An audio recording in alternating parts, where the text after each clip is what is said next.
Halo teman-teman, kembali lagi bersama saya William Basri.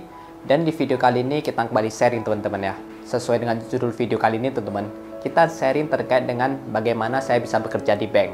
Mungkin di gambaran teman-teman bakal mendapatkan ilmu terkait dengan persiapan-persiapan apa saja yang saya persiapkan selama mau melamar pekerjaan di bank ya. Atau apa-apa saja yang saya lalui, prosedur-prosedurnya, hingga bagaimana saya mendapatkan informasi lowongan kerja. Mungkin itu yang digambarkan teman-teman ya. Ya, nggak salah. Memang saya juga sudah mengalami hal tersebut. Tapi ada yang membedakan teman-teman. Apa yang membedakan? Bahwa saya itu dari dulu itu nggak punya gambaran atau nggak punya impian untuk bekerja di bank. Kenapa saya mengatakan demikian?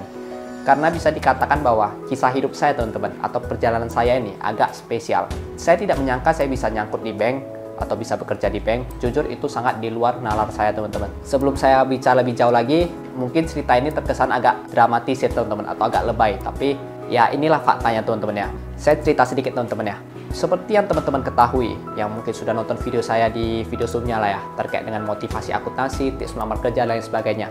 Saya itu dulunya itu bekerja di percetakan selama 4 tahun. Dan di percetakan tersebutlah awal mula karir saya. Saya tamat SMA, saya langsung bekerja di percetakan selama 4 tahun. Fenomena yang muncul dari tahun ketiga. Kenapa tahun ketiga? Karena di tahun ketiga hingga tahun keempat ya, sampai saya resign itu adalah masa-masa saya itu sudah mau tamat kuliah, tamat S1, memiliki gelar S1. Saya sama seperti teman-teman, kita nggak berbeda kok. Sama, saya memiliki mimpi teman-teman. Mimpi apa? Mimpi untuk bekerja di perusahaan lebih besar. Tapi ya, terkait impian ini ya relatif ya. Kalau sudah bekerja di perusahaan besar ya mungkin mimpinya itu ada naik pangkat. Kebetulan saya bekerja di perusahaan yang menengah dan jenjang karirnya tidak begitu menjanjikan. Alhasil saya punya mimpi untuk bekerja di perusahaan lebih besar. Saya sudah menargetkan perusahaan-perusahaan yang ingin saya lamar, terutama adalah perusahaan kelapa sawit, PKS. Kenapa PKS? Karena perusahaan kelapa sawit adalah perusahaan yang paling besar di kota saya. Nggak paling besar juga, tapi yang paling menjanjikan lah. Dari prospeknya, fasilitasnya, gajinya, dan lain sebagainya. Sama, saya seperti teman-teman juga. Kenapa nggak bank? Ya, kenapa nggak bank? Itu pertanyaannya. Tapi saya bisa nyangkut di bank. Karena di bank itu saya cuma tahu 2 lowongan teman-teman. Kalau nggak teller, ya CSO. Kalau nggak teller, ya customer service. Syaratnya itu perlu berpenampilan menarik, perlu tinggi badan 175 cm dan lain sebagainya. Ribet lah syaratnya. Saya sendiri tinggi badannya kurang. Berpenampilan menarik, ya mungkin bisa teman-teman bilang, ya abang kan berpenampilan menarik gitu ya. Iya, tapi saya bukan tipikal orang yang tiap hari harus berpenampilan menarik, harus pakai foam. Saya itu nggak pernah pakai foam teman-teman. Kalau keluar, paling ini buat video saja saya pakai ya. Ya intinya itu saya jauh banget lah dari ekspektasi kriteria tersebut. Jadi saya tuh nggak pernah melis bahwa bank itu menjadi prioritas saya. Ya banyaklah mimpi saya pada saat itu. Saya tuh udah senang banget. Ternyata pada saat nyusun skripsi, karena terlalu capek menyusun skripsi ya, dan bekerja juga, alhasil saya jatuh sakit teman-teman. Saya jatuh sakit pada pertengahan tahun ketiga teman-teman. Pertengahan tahun ketiga menuju tahun keempat lah ya. Saya jatuh sakit, saya terkena penyakit paru-paru. Sebenarnya penyakitnya itu dibilang bahaya sih, bahaya. Tapi dibilang nggak bahaya juga enggak. Yang penting ada perawatannya, ada dikontrol lah ke dokter. Ya, alhasil karena saya tervonis penyakit paru-paru, penyakitnya dibilang bahaya sih enggak teman-teman ya. Cuma memang kalau kita terkena penyakit itu pasti akan mengganggu aktivitas kita. Terutama saya ya, saya ini kan pas kecil udah punya asma. Jadi terkena lagi mungkin agak drop lah bisa dikatakan. Alhasil karena saya memaksakan diri, ya di saat itu juga saya harus menyusun skripsi.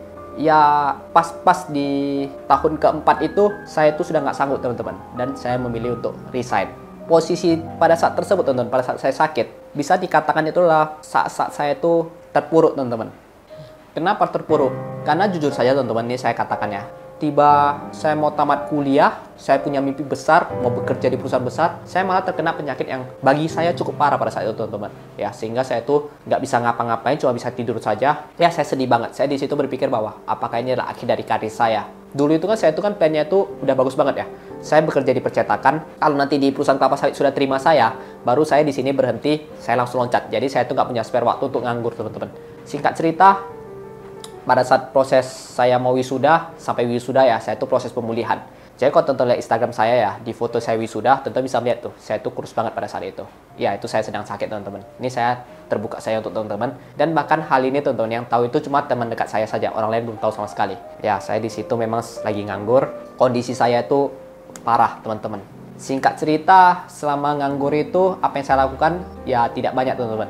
Yang saya lakukan itu hanya yang sebisa diri saya, karena kan saya masih sakit ya, aktivitas saya masih terbatas banget.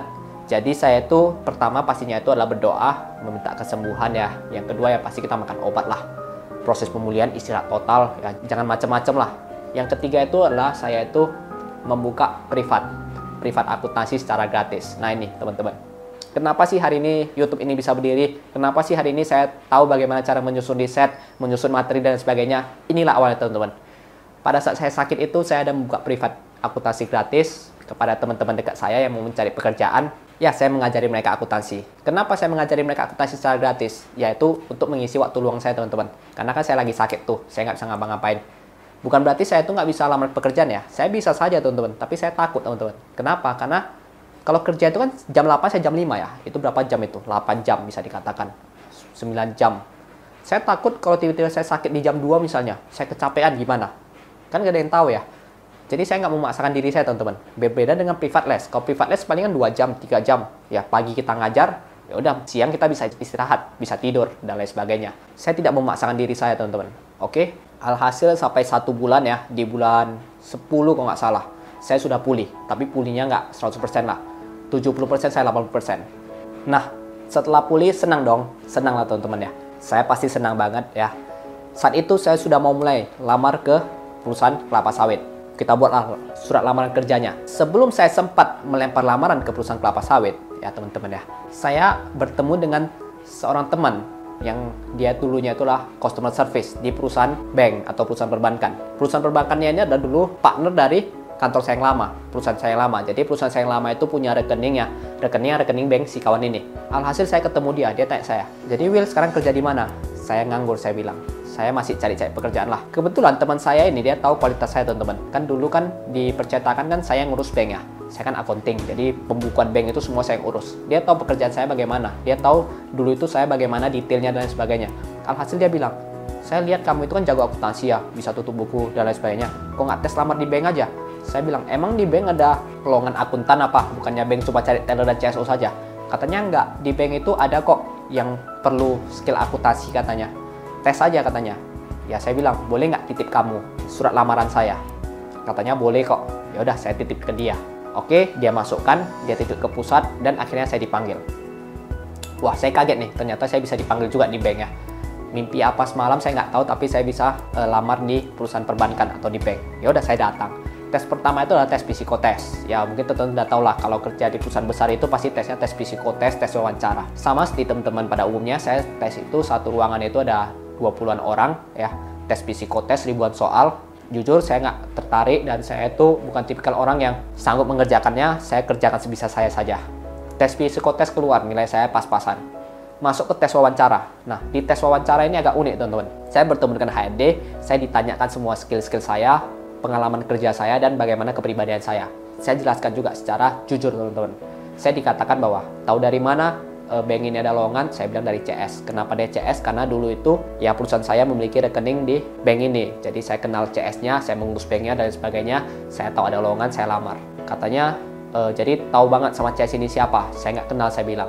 Dia cuma teman saya saja. Ya, saya pun nggak tahu dia siapa. Dia mau bantu saya titik lamaran saja dan lain sebagainya. Jadi murni nggak ada orang dalam lah istilahnya ya. Alhasil setelah itu mungkin karena HRD-nya melihat saya bisa pembukuan ya, bisa akuntansi dengan baik, tapi by lisan ya. Dia itu merekomendasikan saya untuk berbicara dengan bagian kredit. Karena kan si HRD ini juga nggak bisa mencoba skill akuntansi saya ya. Dia kan seorang HRD. Dia mana mungkin bisa menguji akuntansi saya. Jadi dia itu mengoper saya kepada si pimpinan saya sekarang ini, ya pimpinan kredit. Supaya dilihat lah, layak nggak saya masuk ke bagian kredit. Kalau nggak layak mungkin nanti dipertimbangkan lagi antara ditolak atau masuk ke bagian lain. Mendengar hal tersebut, saya semakin senang dong.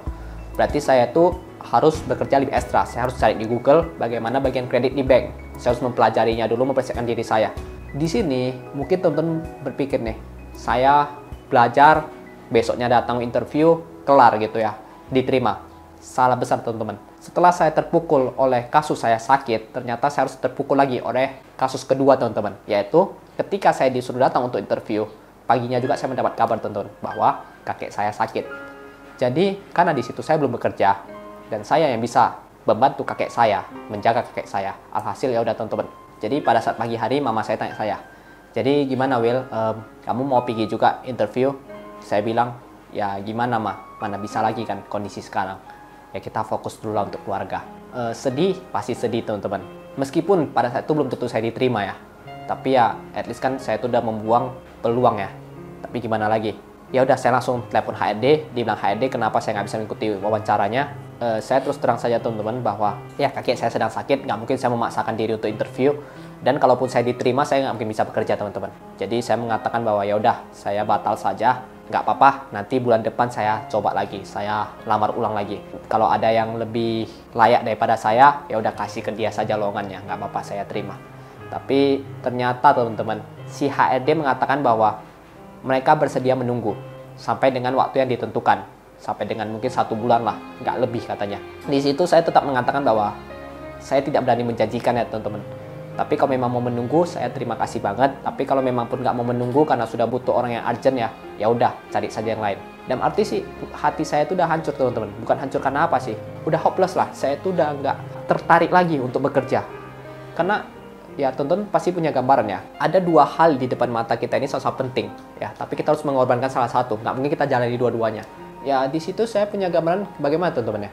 Kalau saya bekerja, ya saya itu nggak bisa bekerja dengan baik juga. Saya nggak bisa tenang. Tapi kalau saya menjaga kaki saya, mungkin saya membuang peluang di bank ini. Tapi bukan berarti peluang saya di perusahaan lain itu bakal tertutup teman-teman ya. Ya enggak juga. Memang saya tuh di posisi itu sangat dilema teman-teman. Dilema dan pening lah. Apa yang harus saya lakukan? Nah singkat cerita, berjalan 1 bulan, saya masih melakukan rutinitas saya. Seperti teman-teman ketahui apa rutinitas saya. Belajar, berdoa, dan membuka privat les. Kembali lagi saya mengadakan privat les untuk teman-teman dekat saya ya. Ya nggak mungkin dong saya buka ke umum, siapa sih tahu saya ya. Skill akuntansi saya siapa sih yang tahu dulu. Sebelum saya buka YouTube dan lain sebagainya, ya orang pasti nganggap saya akuntansinya paling akuntansi tamatan SMA. Ya nggak masalah sih, karena memang saya itu memang juga nggak berani membuka privat les ke anak-anak sekolah atau anak-anak kuliah dan lain sebagainya. Ya untuk teman-teman dekat sajalah, dan itu juga bersifat gratis teman-teman, sukarela. Berjalan 1 bulan, dan kakek saya sudah baikan, saya on fire lagi untuk mencari pekerjaan lagi. Ternyata ada telepon yang masuk dari si HRD bank tersebut, yang bank saya bekerja sekarang. Dan saya kembali ditelepon untuk disuruh interview lagi. Sontak teman-teman, saya semangat banget. Langsung saya datang untuk interview, dan interview plus tes, ada ujiannya juga. Ujiannya itu kebetulan, saya nggak tahu apakah memang ini adalah rezeki saya atau memang sudah dibukain jalan ya atas hal positif yang saya lakukan. Interviewnya itu, tesnya itu semuanya itu berhubungan dengan skripsi saya teman-teman, terkait dengan rasio. Otomatis saya itu menjawabnya itu dengan sangat mudah. Bahkan argumen-argumen yang diberikan oleh atasan saya bisa saya bantah dengan teori-teori yang saya pelajari di kuliah. Karena mereka kan terkesan itu mau menguji saya, mau sekak saya, tapi saya bisa mensekak mereka balik. Dan bukan berarti saya lebih pintar ya, ini garis bawahi teman-teman ya. Tapi maksudnya ya otomatis sebuah komunikasi itu terjalin lah. Dan kita bisa berkomunikasi 2 arah, bukan hanya 1 arah. Mereka mengatakan kita A, kita harus mendengarkan A juga. Tapi enggak, kita bisa memberikan bantahan berdasarkan teori. Hal tersebut yang membuat saya itu diterima teman-teman. Ya saya syukur banget diterima. Dan bagaimana terkait dengan perusahaan PKS? Sampai sekarang saya belum sempat lamar teman-teman. Saya belum sempat melamarnya. Lamarannya tersebut masih ada, tapi sudah berdebu. Dan disitulah awal mula saya bisa masuk ke perusahaan perbankan teman-teman. Setelah saya di interview, di tes, oke, besoknya saya ditelepon lagi bertemu dengan HRD, negosiasi gaji, fasilitas, peraturan kantor, dan sebagainya. Alhasil saya diterima dan bekerja sampai sekarang. Kesimpulan video ini apa teman-teman? Saya nggak tahu apakah cerita saya ini terlalu berbelit-belit atau bagaimana, tapi ini yang saya rasakan. Terkadang hal positif yang kita lakukan itu tidak langsung berbalik kepada kita secara langsung teman-teman ya. Dalam arti bukan berarti kita bantu orang hari ini, sorenya kita langsung dapat bantuan balik. Enggak teman-teman, itu mungkin datangnya itu enggak cepat, tapi enggak lama juga. Contoh seperti saya dulu itu mengajarkan privat les secara gratis di saat saya sakit dan di saat saya nggak bisa bekerja. Ya, impact-nya datang kembali juga teman-teman ya. Ternyata impact-nya itu adalah, yang pertama, dengan mengajarkan privat les gratis itu saya bisa belajar bagaimana cara menyusun materi. Dan itu saya bisa kembangkan kembali untuk menjadi sebuah channel YouTube. Dan yang kedua, berkat saya mengajarkan privat, akuntansi saya itu selalu terlatih. Dan ketika saya melamar pekerjaan, ya otomatis saya bisa mengerjakannya dengan baik dan benar. Ada banyak banget hal-hal yang saya lewati, berawal dari hal positif yang saya lakukan, dan hari ini berimpact pada hidup saya. Saya nggak tahu apakah teman-teman percaya atau tidak, sebenarnya nggak masalah sih kalau nggak percaya ya, karena kan memang ini juga kisah hidup saya. Toh saya itu siapa sih kan gitu ya. Tapi saya tuh nggak mau cerita ini menjadi cerita yang hilang. Saya ingin cerita ini bisa dikatakan ya menjadi abadi lah. Ya meskipun teman-teman nggak nonton ya, maksudnya untuk diri saya sendiri, saya bisa menonton channel ini lagi, menonton video ini ulang, dan ya mungkin 10 tahun ke depan atau 20 tahun ke depan ya, saya udah punya anak, saya bisa nonton video ini ya, saya tahu, oh dulu ternyata saya itu orangnya itu suka buat hal positif, dan saya harap prinsip saya itu tidak pernah berubah. Saya selalu melakukan hal positif, kapanpun, dimanapun, walaupun enggak selalu dibahas oleh hal positif, is okay, nggak masalah, yang penting kita itu sudah melakukan hal positif. Ya mungkin itulah teman-teman ya, terlalu banyak saya ceritakan. Intinya teman-teman kalau hari ini buat hal positif, jangan merasa sakit hati kalau nggak dibahas dengan hal positif juga. Jangan bersedih, karena hal positif itu nggak langsung dibalas secara langsung. Tapi percayalah, yang atas itu nggak tidur kok. Yang di atas itu pasti melihat apa yang kita lakukan hari ini. Dan saya juga sudah menjadi contohnya. Saya selalu melakukan hal positif, tidak peduli dibalas atau tidak peduli dapat uang atau tidak. Ya kalau orang udah merasakan manfaatnya ya udah is enough gitu. Karena toh kalau kita mati hari ini yang kita nggak bawa apa-apa ya. Jadi apa yang mau perlu dipikirkan. Dan mungkin itulah teman-teman cerita saya. Mungkin masih banyak banget cerita-cerita yang saya lewati karena ini sudah berlalu selama 3 tahun. Jadi saya sudah agak lupa-lupa ingat. Kalau teman-teman masih ada yang ingin ditanyakan terkait dengan cerita saya dulu bagaimana ya, atau proses tes psikotesnya bagaimana dan lain sebagainya, teman-teman boleh tanya di kolom komentar. Nanti saya akan bantu jawab. Mungkin itu dulu teman-teman ya video dari saya ya. Saya William Basri, kita berjumpa di video selanjutnya. Dadah!